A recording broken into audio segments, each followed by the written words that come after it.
ऐकून जा ज्यांच्या प्रथम पुण्यस्मरणानिमित्त तुम्ही आम्ही या ठिकाणी जमलोय ते वैकुंठवासी हनुमंतजी बापूराव कोळेकर उर्फ बापूंना जाऊन खऱ्या अर्थानं 1 वर्ष पूर्ण होत आहे आणि त्यांच्या प्रथम पुण्यस्मरणाच्या विधीनिमित्त त्यांच्या वर्षश्राद्धाच्या विधीनिमित्त अखेरची भावपूर्ण श्रद्धांजली आदरांजली वाहण्यासाठी तुम्ही आम्ही या ठिकाणी जमलोय।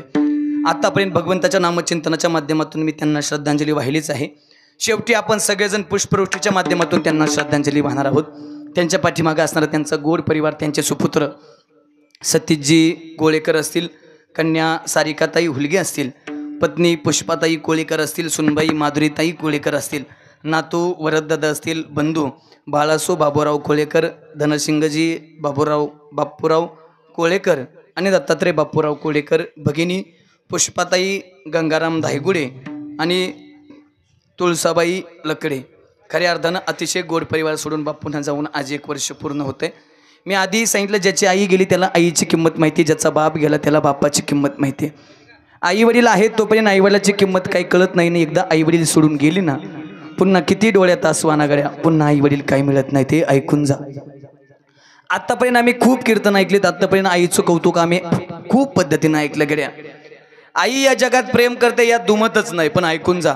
आई ग 1 रुपया दे म्हटल्यानंतर कमरेचा 1 रुपया काढून देणारी आई सर्वांनीच बघितली। आई ग 1 रुपया हवा म्हटल्यानंतर कमरेचा 1 रुपया काढून देणारी आई सर्वांनीच बघितली, पण आयुष्यभराची शिदोरी गोळा करणारा बाप मात्र आम्ही सहज विसरून गेलो। आई ग भूक लागली म्हटल्याबरोबर जेवणाचं ताट समोर करणारी आई सर्वांनीच बघितली, पण आयुष्यभराच्या जेवणाची सोय करणारा बाप मात्र आम्ही सहज विसरून गेलो। बोलता बोलता आम्ही म्हणत असतो महिला मंडळ कौशल्येचा रामबाई, कौशल्येचा रामबाई।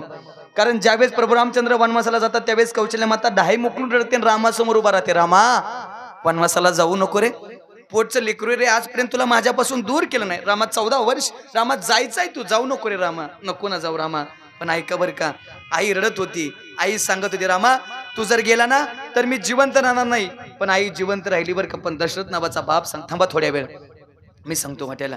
दशरथ नावाचा बाप सांगत होता रामा वनवासाला जाऊ नको, तू जर वनवासाला गेला ना तर तुझा बाप जिवंत राहणार नाही। आणि झालंही तसंच। ठीक 2 दिवसानंतर राम राम करत दशरथ नावाच्या बापानं प्राण सोडला, पण आमच्या मुखातून कधी आलं नाही दशरथाचा रामबाई, दशरथाचा रामबाई। अरे त्या देवकीचं यशोदेचं कौतुक अवश्य करावं, पण पुरातून नाकातोंडात पाणी जात असताना सुद्धा माझा कृष्ण मुलगा वाचला पाहिजेत, ही भूमिका ज्या वसुदेव नावाच्या बापाची होती ना, त्या वसुदेव नावाच्या बापाला विसरता कामा नाही। आई गेली की सगळ्याच्या डोळ्यातून आसू येतात, आई गेली की आम्ही म्हणायला सुरुवात करतो, इकू द्या आई वाचून ट्रबल, अरे आई वाचून आली कराची दशा शिवाची तळमळते, खरी आईची माया अहो खरंच आईची माया, जलाई नाही त्याला तळते। अग चुकलं तुझं बाळाई, अग चुकलं तुझं बाळाई, रडत धाई धाई ग, रडत धाई धाई ग, ही न माझे आई ग, ही न माझे आई ग। अग किती ग माझं हाल झालं सांगू मी कुणाला, निघून गेली सावली पडलो मी उन्हाला, अग वासराला सोडून कुठं, अग वासराला सोडून कुठं निघून गेली गाई ग, निघून गेली गाई ग, ही न माझे आई ग, ही न माझे आई ग, ही न माझे आई ग, ही न माझे आई। आई प्रेम करते यात दुमतच नाही बरं का, पण आईपेक्षाही जो काकणभर जास्त प्रेम करतो ना त्या व्यक्तीचं नाव बाप आहे। अरे बाप म्हणजे जगण्याचं माप आहे, बाप म्हणजे जगण्याचं माप आहे, बाप म्हणजे पाठीवरची थाप आहे। जरी कधी रागवला ना तरी ज्याची माया आमाप आहे ना तो म्हणजे बाप आहे।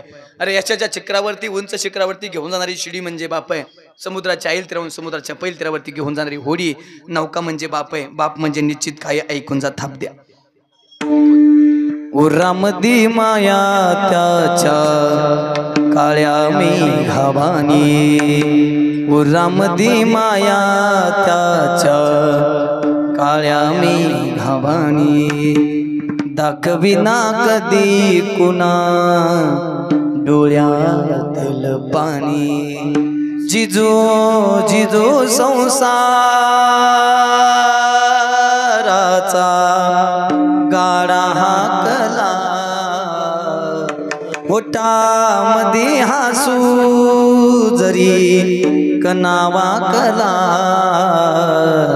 घडीवर तो थांब गड्या ऐक त्याची धापर लय अवघड हाय गड्यार उमगाया बापर लय अवघड हाय गड्यार उमगाया बापर बाप किती प्रेम करतो फक्त 5 मिनिटं घेतोय आलेत आता सगळे पाहुणे काही गाड्या येत आहेत 5 मिनिटांमध्ये बाप खरं किती प्रेम करतो माझ्या जीवनातली घटना सांगतो म्हणजे लक्षात येईल आपला बाप आपल्यावरती किती प्रेम करतो ऐकून जा सहसा कधी मी कीर्तनात सांगत नाही पण ज्यावेळेस असं वातावरण असेल त्यावेळेस निश्चित बोलत असतो लक्ष देऊन ऐका ऋतिक महाराज आम्ही 4 भावंड येतो पोरांना थोडं शांत बसा आम्ही 4 भावंड 3 बहिणी आणि मी पहिलीचं नाव मनीषा दुसरीचं नाव स्वाती तिच्या पाठीमागे मी आणि माझ्या पाठीमागे सुप्रिया अतिशय सुखानं आमचा संसार चालू होता माझ्या घराचं गोकुळ झालं मन आनंदानं आलं कदाचित हाही संसार असाच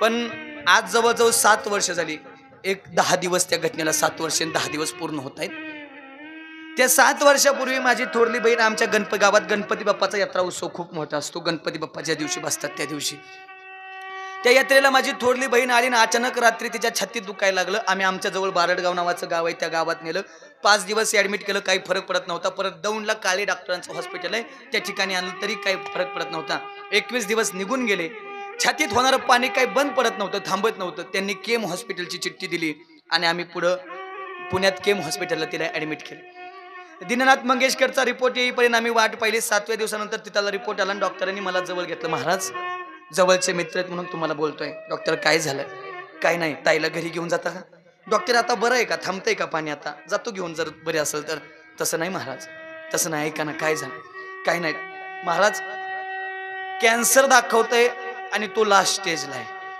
कदाचित आता मी असतो माझी बहीण असती तरी आता मला या ठिकाणी वाचवता येणार नाही डॉक्टर किती पैसा लागू देऊ किती संपत्ती लागू देऊ बहीण आहे हो जगली पाहिजेत आधार दिलाय तिने मला डॉक्टर जगली पाहिजे डॉक्टर सांगत होते महाराज तुम्ही रोज सांगता वैद्य वाचविती जीवा तरी कोण ध्याती देवा जर डॉक्टर माणसाला वाचू शकते असले तर देवाचा धावा करायची गरज पडली नसती महाराज फक्त 4 ते 5 दिवसाचं आयुष्य राहिले तिचं घरी घेऊन जा आनंदात राहील नाविलाज झाला आम्ही गाडीत बसवलं रात्री गाडी 10 वाजता काष्टीत गेली बहिणीच्या दारात उभा राहिली रात्रभर बहीण मुलाबाळात खेळत राहिली मुलाबाळाला मांडीवरती घेत राहिली पण आम्ही डॉक्टरचं ऐकलं नाही बार्शीला कॅन्सरचं मेमोरियल हॉस्पिटल आहे आमिनदाजीनं विचार केला सकाळी सकाळी गाडीला ट्रॅक्टर मारला आणि बार्शीकडे गाडी चालू करण्याचा प्रयत्न केला पण त्यावेळेस त्या बहिणीची लहान लहान मुलं जवळ आली दोन्हीही आणि आईला बिलगून सांगत होती आई जाऊ नको नावी सोडून आई आज महिन्याच्या पुढे दिवस झालेत आई तुला पाहता बी येत नाही आता वाटते तू नीट होशील मग वाटते तू नीट होशील पण आई कदाचित काय होतंय माहित नाही पण आई तुझ्यापासून दूर जायचं नाही आई जाऊ नको ना बरंच त्या मुलांना आम्ही खोलीत ठेवलं ते ढाई मोकळून रडत होती आमची आई बरी होत नाही आमची आई बरी होत नाही ऋतिक महाराज नाईलाज झाला बार्शीला घेऊन गेलो तिथं गेल्यानंतर केमो दिला आणि केमो दिल्यानंतर मी घरी आलो 5व्या दिवशी दाजीचा फोन आला हे ऐक ना आपल्या हाताला यश आलंय दाजी आनंदाची गोष्ट आहे पैसा किती जाऊ दे पण तुमची बायको माझी बहीण जगली आता आनंद आहे पैसा काही परत कमवता येईल पण आपली माणसं परत मिळत नाही तो त्यावेळेस काही माझ्याकडे 4 व्हीलर नव्हती मी गायन करत फिरत होतो या सगळ्याला माहिती आम्ही ऋतिक महाराजांनी कितीतरी वेळा कीर्तन करायला साथ दिली 2 व्हीलर होती 4 व्हीलर बुक केली आणि सकाळी सकाळी गाडीत बसून निघणार त्यावेळेस पहाटे परत दाजीचा फोन आला हे ऐक ना दाजी काय हो गाडी घेऊन येऊ नको फक्त 2 व्हीलर वरती आहे दाजी काय झालं काय नाही रे डॉक्टर म्हणतात पेशंट जरा सिरियस झालाय दाजी आता तर म्हणत होता ना सकाळी रात्री की गाडी घेऊन ये सोडायचं आहे नाही रे जरा तू ये पुढचं विचारू नको गाडीला किक मारली सायंकाळी 4 वाजता गाडीत बार्शीत पोहोचली दाजी जवळ गेलो दाजी काय होत आहे काही नाही जा तुझी बहीण वाट बघते जड पावलं उचलत आयसीयूच्या रूम कडे गेलो आणि दरवाजा उघडल्याबरोबर बहिणीनं पाहितलं आणि डोळ्यात आसवालीन विचारलं दाद्या आलास कर ताई तू जर संकटात आहे तू जर आजारी तर तुझा भाऊ कसा दम काढील ग ताई काय होतंय ग दादा काय नाही रे आतापासून या दवाखान्यात त्या दवाखान्यात करत होता आतापर्यंत हायसं वाटत होतं पण दाद्या आज सकाळपासून नुसती जीवाची घालमेल घालमेल चालली बघ. कदाचित कधी शेवटचा श्वास येईल आणि कधी या जगाचा निरोप गेला असं वाटतंय. हे ताई नको ग असं अभद्र बोलू. भाव आहे तुझा, दुःख होतं ग दाद्या, ऐक ना. पण आता जगावं वाटतंय रे. आता कदाचित वाटते आज माझ्या जीवनातला शेवटचा दिवस असेल, पण आज एक इच्छा व्यक्त करते, आज जगावं वाटते. ताई काय झालं? काय नाही, त्या 2 छोट्याशा लेकरांसाठी जगावं वाटतंय रे. ज्यावेळेस घरून येत होती ना त्यावेळेस ती पायाला बिलगुन रडत होती. पायाला बिलगुन आई म्हणत होती. त्यांना माहित होतं कदाचित आपली आई परत येते का नाही सांगता येत नाही दाद्या. फक्त त्या लेकरांसाठी जगायची इच्छा आहे. त्यांनी कुणाकडे बघायचं मी जर गेले तर. दाद्या आजपर्यंत तुझ्याकडे काही मागितलं नाही, पण दाद्या आज काहीतरी मागते. काय घेत आहे दाद्या? फक्त एक काम कर, या तुझ्या बहिणीच्या जीवाचं जर काही बरं वाईट झालं ना तर फक्त त्या बहिणींच्या लेकराची आई होण्याचा प्रयत्न कर. त्या बहिणीच्या लेकराला कधी अंतर देऊ नको. ताई नको ग बोलू, नाही काही होऊ देणार. बाबा आज त्या घटनेला 7 वर्ष पूर्ण होत आहेत. त्यातली मुलगी आज लग्नाला आली. येता येता मी मुलाचा बायोडाटा बघितलाय. ज्यावेळेस तिला चेकडे बघतो ना आणि ज्यावेळेस तिला सांगतो नाही तुला मुलगा बघायला चाललोय, त्यावेळेस ती मिठी देते. मामा आज सगळं आहे रे, पैसा आहे, संपत्ती आहे, इस्टेट आहे, पण मामा आज आई नाही रे. मामा आई पाहिजे बघ. आज तू खूप देतोय, बापही खूप कष्ट करतोय माझ्यासाठी, पण मामा ज्यावेळेस तुम्ही मुलगा बघाय पुढे जाता ना त्यावेळेस जी मिठीत घेऊन समजावून सांगते ना ती आई नाही मामा. मग आई पाहिजे. आईशिवाय कोणी या जगात नाही, कोणी या जगात नाही. रक्षाबंधनाचा सण झाला.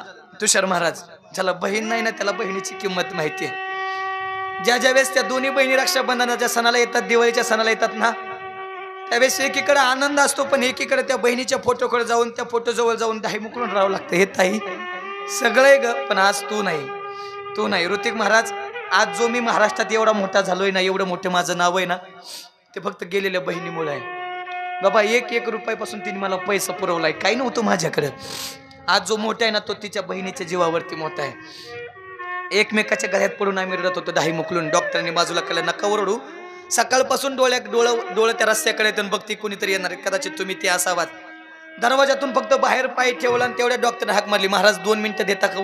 काय झालं? कोण आहे हो? बहीण आहे. काय बोलली का? हा बोलली ना. का हो? काय नाही, सकाळपासून मी विचार करतो, ही रस्त्याकडे बघते आणि कोणीतरी येणार आहे, कोणीतरी येणार आहे असा भास होतोय तिला, कदाचित ते तुम्ही असावात. हा काय बोलले हो? काही नाही, 2 छोटी छोटी लेकरे त्यांचा सांभाळ कर म्हणली. महाराज कदाचित आम्ही सकाळपासून विचार करतो हे लेकरू कोणत्या आशेवरती जीवन जगतंय, हे पेशंट कोणत्या आशेवरती जीवन जगतंय. डॉक्टर झालं काय? काय नाही. ज्यावेळेस तुम्ही माघारी पाय फिरवला ना त्यावेळेस तिनं पण या जगातला शेवटचा श्वास घेतला. ताई म्हणून हाक मारत होतो. कुणी साथ देणार नव्हतं. एकमेकाच्या दाजी आम्ही गळ्यात पडून रडत होतो. शेवटी बॉडी ताब्यात घेतली. आम्ही काष्टीला आलो. माझ्या बापाने मला सांगितलं होतं, हे सगळी संपत्ती गहाण ठेव, वेळ प्रसंगी मला गहाण ठेव, वेळ प्रसंगी तुला गहाण ठेव, पण माझं लेकरू माझ्या दारात जिवंत आणायचं, माझं लेकरू माझ्या दारात जिवंत आणायचं. सायरन गाडीचं वाजलं, गाडीतून खाली उतरलो, पण कोणत्या तोंडानं बापाकडे बघणार आहे? खाली मान घातली. त्यावेळेस 50 वर्षाचा माझा बाप, योगायोगानं तुमच्याही वडिलाचं नाव बापू आहे, माझ्याही वडिलाचं नाव बापूच आहे. माझे वडील माझ्याकडे पळत आले, जसं 5 वर्षाचा मुलगा पळत यावा, आणि मला मिठीत घेऊन सांगत होते, हे काय केलंस तू? तुला माहितीये ज्यावेळेस कोणी नव्हता ते हे लेकरू जन्माला आलं माझ्या पोटी. हाडाचं काढा रक्ताचं पाणी करून तुम्हाला एवढं मोठं केलंय, लहानाचं मोठं केलंय. नाही कळायची तुम्हाला किंमत. ज्यावेळेस बाबा मी 26 वर्षाचा असताना माझ्या बापानं मला मिठीत घेऊन दाही मोकळून रडले ना, त्यावेळेस बापाचं प्रेम किती हे कळालं. आज या कुटुंबाला विचारा, आज या त्यांना विचारा, बापाचं प्रेम किती आहे. ज्या वेळेस दमून भागून घरी येत असतील, दारासमोर येत असतील ना, त्यावेळेस घराच्या वाट्यावरती आई शेजारी बाप्पू बसलेले दिसत असतील.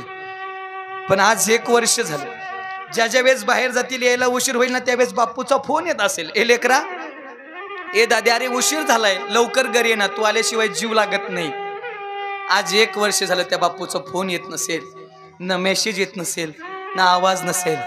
त्यावेळेस त्या दादांची अवस्था काय होत असेल कदाचित त्यांना माहिती. ज्यावेळेस मुलगी माहेराला घरी येत असेल ना, दिवाळीच्या सणाला, भाऊबीजेच्या सणाला, त्यावेळेस आईच्या शेजारी बाप बसलेला दिसत असेल, आईच्या शेजारी बाप्पू दिसत असतील. पण आज 1 वर्ष झालं, ज्या वेळेस माहेराला येत असेल ना, त्यावेळेस आईच्या शेजारी वडील दिसत नसतील, आणि ज्यावेळेस वडील दिसत नसतील ना, त्यावेळेस त्या मुलीची काय अवस्था होत असेल. कधीतरी त्या मुलीच्या जागेवरती बघा. कदाचित यांच्या सगळ्याच्या जीवनातलं दुःख कमी हो, झालं 1 मिनिटात आपलं कीर्तन संपतंय. त्या मुलीच्या जीवनातलं दुःख वेगळं आहे, पण ज्या पत्नीच्या जीवनात दुःख आहे ना, आम्ही सुखानं संसार रंगवण्याची स्वप्न बघितले होते. पण मला एक आज गाणं आठवतंय, एक चित्रपट आठवतोय, चिमण पाखरू नावाचा. कशी काळाची चाहूल आली, बाग सुखाची करपून गेली, कसं विपरीत झालं सार, होता सोन्याचा संसार, होता सोन्याचा संसार. आता हा संसार फक्त म्हणायला राहिला गड्या. त्या संसारातून बाप्पू नावाची व्यक्ती आज इतके दूर गेलेत की कितीही प्रयत्न करा आता ते पुन्हा येणार नाहीत. जाता जाता भगवंताच्या चरणी या कीर्तन सेवेतून प्रसन्न होऊन एकच मागणं असेल, देवा तुझा नियम आहे, घेशी तेव्हा देशी ऐसा असशी उदार. तू आधी भजन करून घेतो आणि मग काहीतरी देतो ना. ज्ञानोबराय हरिपाठाच्या पहिल्याच अभंगात आम्हाला सांगतात, देवाचे द्वारी उभाक्षण भरीत तेने मुक्तीचारी साधेल्या. तुझ्या दारात आलेल्या प्रत्येकाला तू 4 मुक्त्या देतोयस. निश्चित 5 मिनिटात बाप्पू तुझ्या दारात येतील. 4 मुक्त्या देता नाही आल्या तरी चालेल, पण 1 मुक्ती बाप्पूंना दे आणि असं बनव पुन्हा जन्मही नाही आणि पुन्हा मरण नाही. जसा मी तुकोबरायांच्या जीवनातला शेवटचा दिवस सांगितला, तसा निश्चित बाप्पूंच्या जीवनातला शेवटचा दिवस गोड असावा. कायमस्वरूपी बाप्पूंना तुझ्या चरणावरती जागा मिळावी एवढीच अपेक्षा व्यक्त करतो. तुम्ही सर्वांनी अतिशय गोड साथ दिले. सर्वांना धन्यवाद.